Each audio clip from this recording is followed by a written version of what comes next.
বিসমিল্লাহির রহমানির রহিম। আউযুবিল্লাহি মিনাশ শাইতানির রাজিম। বিসমিল্লাহির রহমানির রহিম। আত্তাইবু মিনাজ-জামি কামাল্লা জাম্বা লাহ। গুনাহের জন্য যে ব্যক্তি তওবা করে সে যেন এমন ব্যক্তি যার কোনো রকমের গুনাহ নেই। মিশকাত শরীফ। তওবা উপর আল্লাহ তাআলা দয়া অফুরন্ত।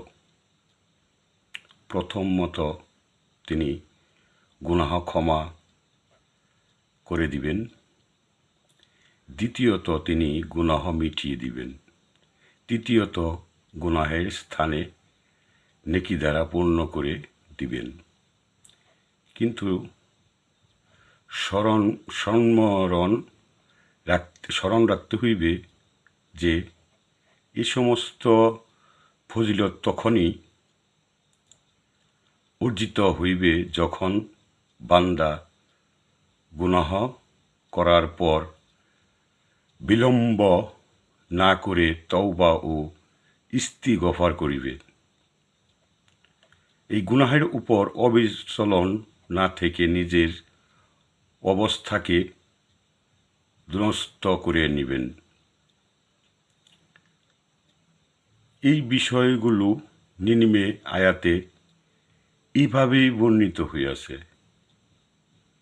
আর যারা এ কাজ করে অর্থাৎ শিরক করে, অন্যায়ভাবে হত্যা করে, ব্যভিচার করে, তারা শাস্তির সম্মুখীন হইবে। কোন দিন জানেন? সেটা হইল কিয়ামতের দিন তাদের শাস্তি দ্বিগুণ হইবে এবং সেখানে তারা লাঞ্ছিত অবস্থায় চিরকাল বসবাস করিবেন। কিন্তু যারা তওবা করে বিশ্বাস স্থাপন করেছে এবং সৎকর্ম করেছেন, আল্লাহ তাদের গুনাহ পূর্ণ দ্বারা পরিবর্তন করে দিবেন। আল্লাহ ক্ষমাশীল, পরম দয়ালু। সূরা ফুরকান আয়াত এত, আমি নাম্বার কইলাম না। চিন্তা করে দেখুন একবার, তওবা এই ইস্তিগফারের মাধ্যমে কত উপকার অর্জিত হয়।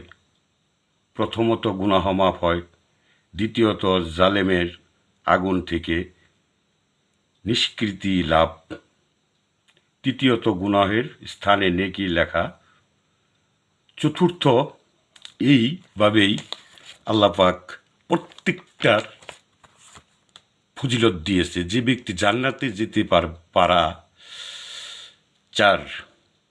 আর এগুলো সবই পরকালের নিয়ামত।